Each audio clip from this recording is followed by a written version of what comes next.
A crowded race for governor. 4 men say they're qualified to lead the state. I have the concrete plans, the definite plans, and I like to believe the only viable plans to do something to fix Arizona. That from an independent constitutionalist. And making his fourth run for the state's highest office, we hear from the Libertarian candidate. We are actually competitive and we're within striking distance of actually winning the governor's seat. This is Arizona Week.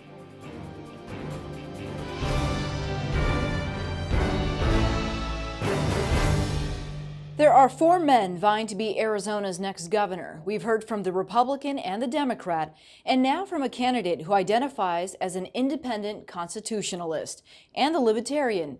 It's estimated 24,000 voters are registered as Libertarians in Arizona. The party has grown about 50% since 2005. And joining me now is Barry Hess. Thank you so much for being here. Well, I appreciate you having me. Libertarian candidate, if you would tell us why you associate with that particular party. Well, it's funny because back when I was in law school, I worked for a candidate running for president, and we had a conversation, and after which he said, "Barry, you're not a Republican." And it hurt my feelings because it was an incredible person who never called anybody names, and then he said, "You're a Libertarian." I had just graduated from a major university. I thought I knew everything about politics. But what happened, I had no clue, and he saw the look on my face, and then he explained what it was. And he said, because you don't back up on principle, and because, and I love this part, because you hold government to the same standard of moral accountability as you would an individual. And that stuck with me until 1986, and that's when I became a libertarian, when I realized, yeah, that's really what I am. Everybody equal, nobody hurts anybody, and we want to use government for the benefit of the public, not to derogate them in some way. So tell me about the government you think is too big in Arizona. If elected governor, what do you do to make that look a little bit different? Well, I think one of the first things we've got to do is get back to, because we're in a worsening economic depression here, and it's getting worse and worse, we really got to draw in our horns, as it were, and put government back into the box that it's supposed to be constrained by going to those constitutional functions only and leaving the extras out. We're going to have to get rid of them. The government will no longer come tie your shoes for you, for instance. Those kinds of things, the little piddly things that people should be handling on their own. And there's a lot of waste. But for instance, I think one of my favorites is the Department of Commerce. Well, there's not a lot of commerce going on around here. That's a waste of money, and basically it's just paying for advertisements for both industries and companies selectively, and it's a very political process. I want to eliminate those kinds of things. You say you're different than your opponents, then Doug Ducey, Fred Duvall, and John Mueller. How so? Well, with John, I'm not so sure what he's all about, to be real honest. But with Fred just wants to throw more money into education, doing the same thing we're doing now, which is not working.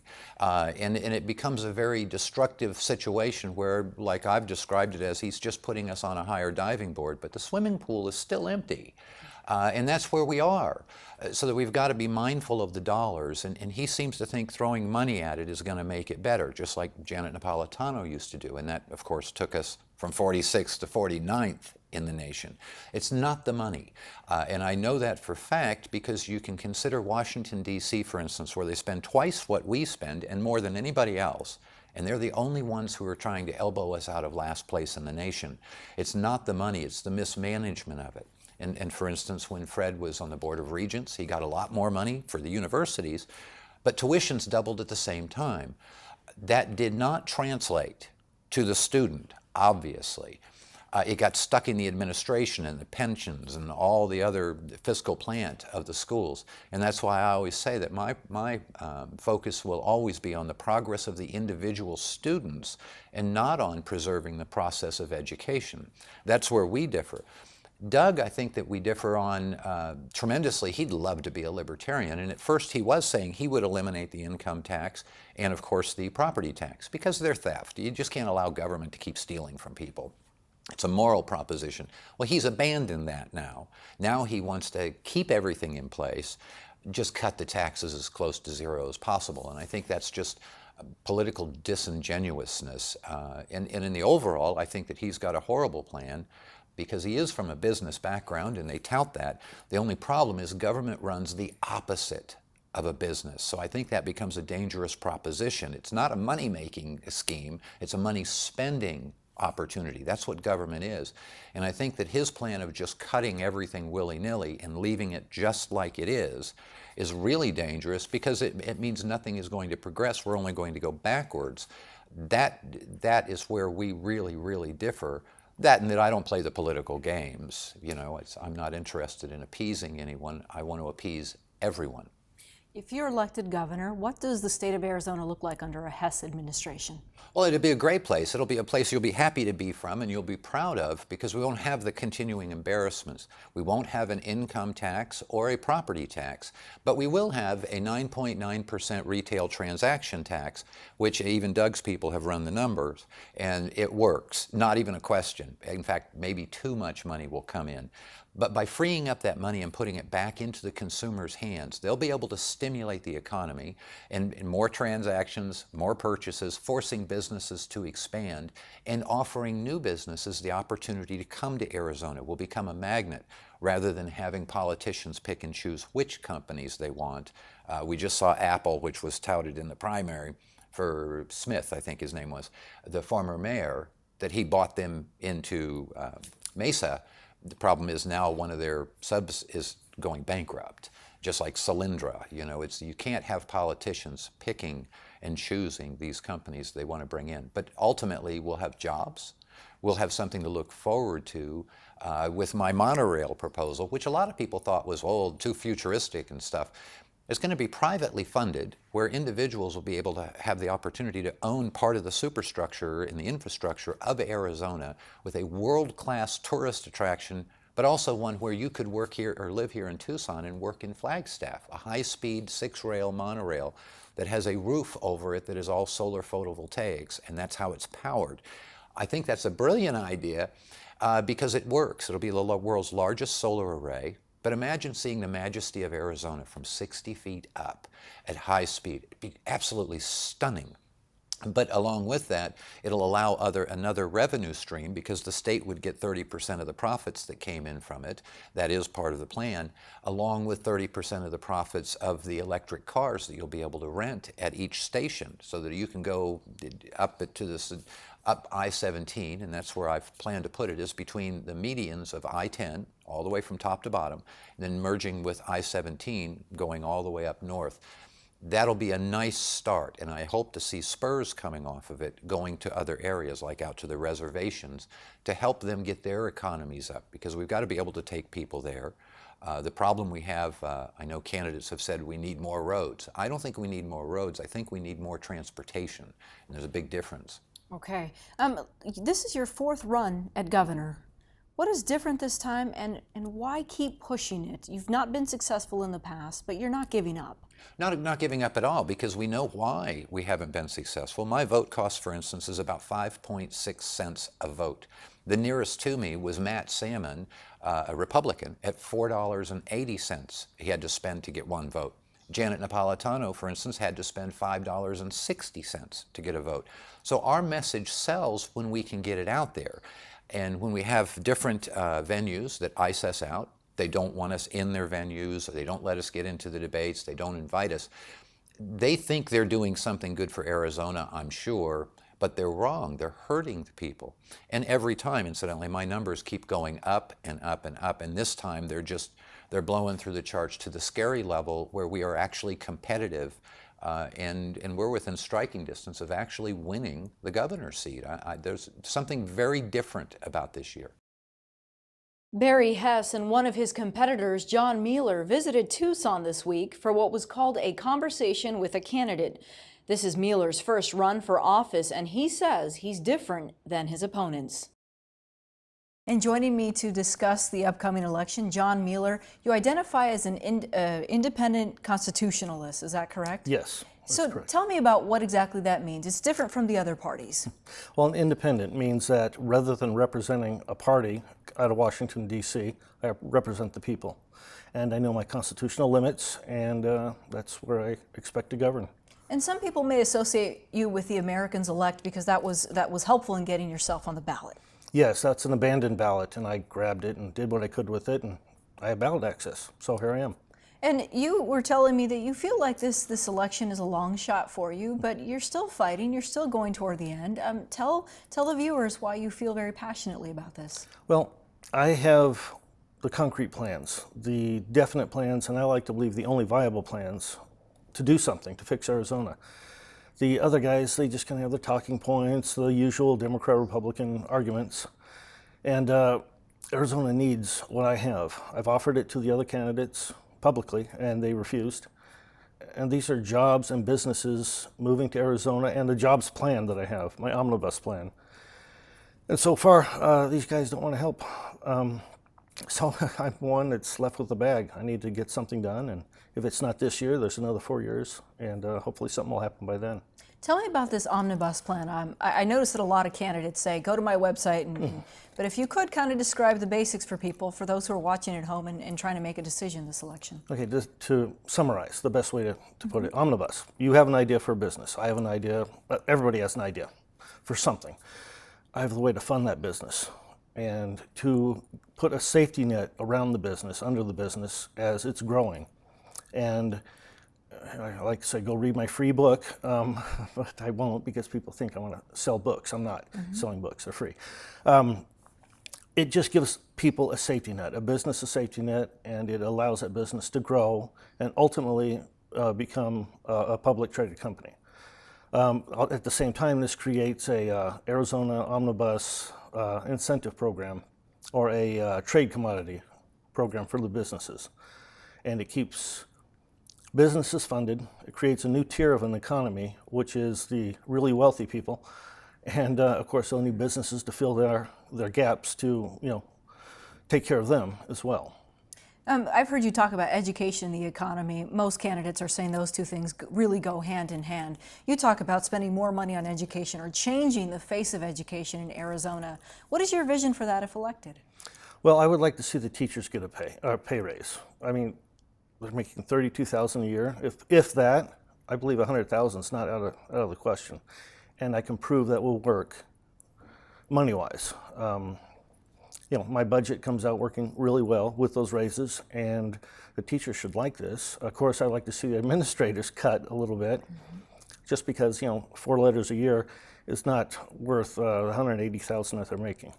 Now, there are people who are watching this and going to think, wow, 6-figure salaries for teachers. How do you do that but maintain the other services that we have in the state by the government? Well, by the amount of cash flow and taxable income that will be generated through the omnibus plans, through the legalization of hemp, industrial hemp, all the businesses that will create, we'll have plenty of revenue. And in the past, you've said that hemp is a trillion-dollar industry? Multi-trillion. Describe how you envision that working.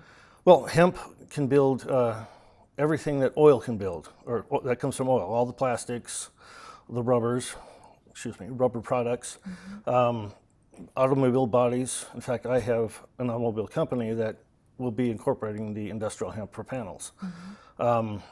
Henry Ford did it. I should be able to do it. The hemp industry itself will require, of course, farms, the little towns for the farmers, the butcher, baker, candlestick maker, to create those towns. And once it gets added up, that's well into the multi-trillion-dollar range. And you think that could work for the Phoenix metropolitan area all the way down to some of the rural communities that we see in Arizona? Yes, and I've researched this. I've been doing so for about the past 25 years. It's a very water-wise industry. And I've gone so far as to have the potential, everything's potential, because I have to make it to office or get some sort of a job of empowerment. The potential of Mexico supplying or giving Arizona some of the Colorado River water that normally goes to them by having these industries build desalination plants pulling out of the Sea of Cortez or the Gulf of California and using some of that water for the crops along the border. We can do a joint cross-border agreement and hopefully stop some of the illegal immigration because people will have jobs over there. And You know, it's big. It's just a big industry, and a lot of powerful people want this to happen. Of course, I'm the only candidate that's ever had to sign a document with the Secretary of State saying I would not use my connections with industry to further my campaign. So I can't name names. I can't do commercials of that nature if I had the money. Let's talk about these other candidates. What makes you so different from the three other guys that you're competing against? Well, I'm the only 100% Arizona born, bred, grown, and funded, or not funded in most cases, candidate. Everybody else has ties to either, you know, the DC area or somewhere out of state with their national parties. So I'm the Arizonan. Okay. You admit that you're new to politics. This is a fresh idea for you, but something you've kind of had in the back of your mind for a while now. Do you envision that being a problem for you, not having that background and maybe those connections that you just described?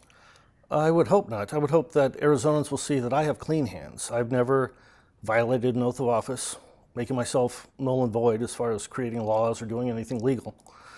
And I would hope that they will recognize that. I try to clarify it on the website. You know, of course, as an engineer, writing is not my best trait, nor public speaking, as you can probably tell. I'm the guy that hasn't done anything wrong. I haven't violated the public's trust or violated the public's rights, and that gives me a lot of power. You've been sort of pitching yourself as the average Joe to the Arizona voter. If you would, what is your pitch now to those people who are sitting at home who may have just received their ballots and will be heading to the polls in a couple weeks and thinking, who do I pick and why John Mueller? Well, I would ask them, what has a Democrat or Republican ever done for the country or for the state that has stayed with the state?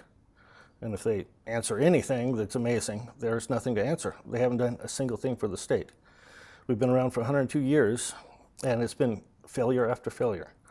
You know, they fight back and forth. They want to one-up each other. I don't have anyone to one-up. I just have the public to provide services for and to protect. That's the governor's first duty. And if you're not successful this time around, will we see John Mueller in the future of Arizona politics? Yes, ma'am.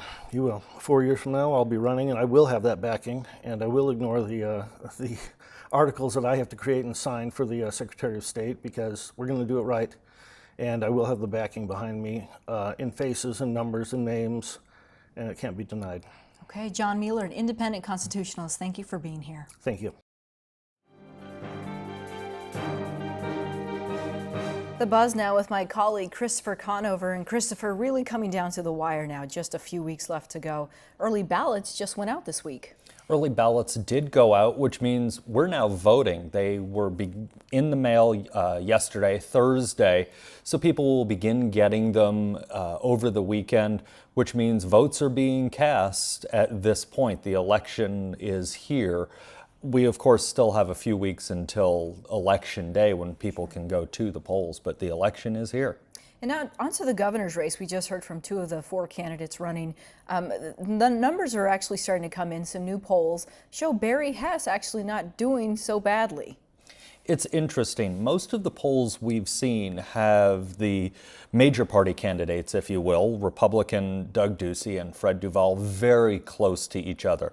We've seen some polls where Doug Ducey seems to be pulling away slightly, but again, everything is still close, almost within the margin of error or very close to the margin of error for those polls. Barry Hess in some of those polls is pulling as much as 7%. Now, our viewers may say 7%, that you can't win with 7%. And no, obviously you can't win with 7%. However, that's enough to act as a bit of a spoiler in a very, very tight race. You talked with Mr. Hess just moments ago. I talked with him earlier this week. He is very, very aware of that role he can play, and I think he relishes that role a little bit. And libertarians tend to take some votes from the Republican candidate. Traditionally, yes. The libertarians tend to pull from the Republican side. Some of the polls have it split evenly between the Republicans and the Democrats if Barry Hess's vote were split. But traditionally, yes, they do tend to pull more from the Republican side. Even if Hess doesn't pull 7% on Election Day, he could pull a significant enough number that it could make a difference. This is his fourth run for governor, and every time he's run, he's picked up about 10,000 more votes. And in a very tight race, 10,000 votes could make a difference. Okay, be interesting to see. Let's move on to the Attorney General's race, that between Mark Brnovich, the Republican, Felicia Rodolini, the Democrat. We've seen her in the political arena before, running for the same office. This time around, a lot of bickering going on between the two. A lot of bickering. The two of them sat down for a clean elections debate. And that really was, in many ways, the story of the debate, was the two of them bickering for the half-hour clean elections debate. As you said, Felicia Rodolini has been down this road before. She ran against Tom Horn 4 years ago, gave Horn a good run. Obviously, Horn eventually won. Brnovich beat Horn in the Republican primary. And the issue in that race really was Horn and his mounting legal troubles at the time. So now the two of them are trying to define each other and themselves without Tom Horn to beat up on. Okay, let's listen in on some of that debate that pretty much started early on, that contention between the two. You have misrepresented me in so many ways, Mark. And to say that I'm an Obama ally is just ridiculous. You know who's reading the polls? It's Mr. Brnovich. He ran against Tom Horn because he was the second most unpopular person in the state, according to the polls.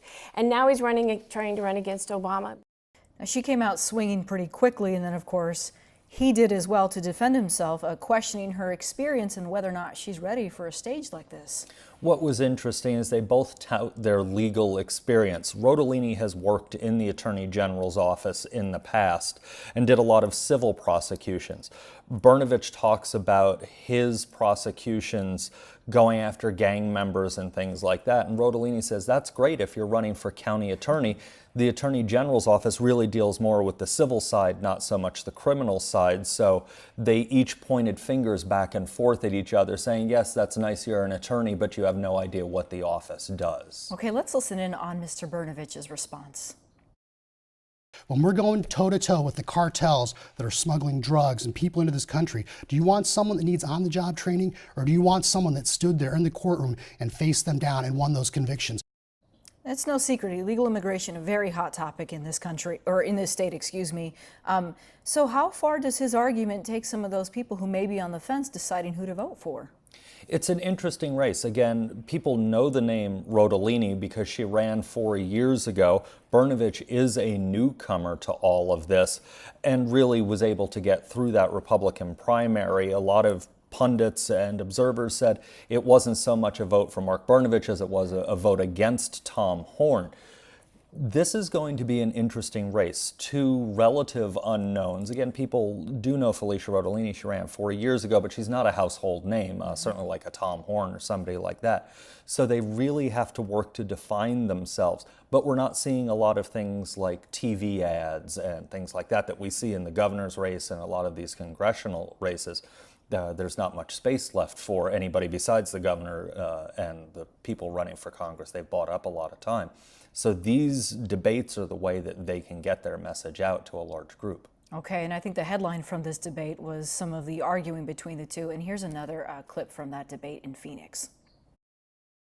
I think that immigration is something that this country needs, but at the same time, we are a nation of laws. We must secure the border. And so when we have cartels... There is someone who's talking from an ideological standpoint. Securing the border? He has yet to answer what his plan will be to secure the border. Last time we were on here, I think with Mr. Horn, or during one of the debates, I've made it very clear. One of the things the Attorney General must do is not only use that bully pulpit of that office to make sure that we force the federal government to do its job, and whether that's suing the federal government over SCAP funding, whether it's suing the federal government for not securing the border, but more importantly, I have a history of going after the gangs and the cartels. We need to make sure that we cut off the heads of the snakes and aggressively prosecute Here's my border gangs. plan, Ted. Can I finish, please? All right, very uncomfortable. How does this play with the voter, the viewer who's watching it, and really trying to figure out who's civil, who's having that discussion, that debate, as opposed to what we just saw? This was a tough one. I watched that debate, you watched that debate. That really summed up the way this whole debate went. What's interesting is right after that, they actually agreed for a moment, and what they agreed on was we need to go after the cartels. Now, how we do that, Brnovich is much more go after the individuals. Rodolini said, no, we need to follow the money and go after their money sources and things like that. But they both agreed, interestingly enough, that we need to go after the cartels, and that's part of the job of the Attorney General. Okay, we're going to take a listen to the next soundbite that came from the race for Corporation Commission. A little-known race, but this one getting a lot of attention, a lot of controversy surrounding this one. First of all, I think what you're alluding to is some of the stuff that talks about the fact that APS essentially has bought the election for Tom and I. That's absolutely not the case. The answer to your question is absolutely not. But APS has not been they have not come out and said, we are not putting money into that race. They have not said that. The idea that we could be bought is insulting. Okay, I'm calling you out on it. It's But stop. I haven't heard you deny it either. Hold on, let him finish. Let him finish. It's insulting. I think we have broad support. I don't have a problem with asking them to show who it is. I look forward to that information more than anybody else does. Clearly, the money's been put in. The money helped buy the primary election. It's given an enormous benefit. It's 10 times the money the candidates themselves had. This shouldn't have happened. I mean, this is tough to watch, and we know that APS now is suspect. APS is suspect, and the reason APS has interest in this race is this is the Corporation Commission. One of the big things the Corporation Commission does is regulate utilities. APS is a utility. In many ways, this race sums up what we're seeing in a lot of the statewide races, and that is the dark money issue, so-called. Outside spending coming in, some of it we know where it's coming from, and some of it we don't. That's the dark money. All the big races, and now Corporation Commission, a race a lot of people normally almost ignore, are getting a lot of outside spending this time, more than we've seen in the past. And the candidates are pushing back against it. Well, the candidates who aren't getting the money are pushing back against it. Any chance that we're going to see APS step in front of this election before the voters go to the polls and maybe clarify the issue?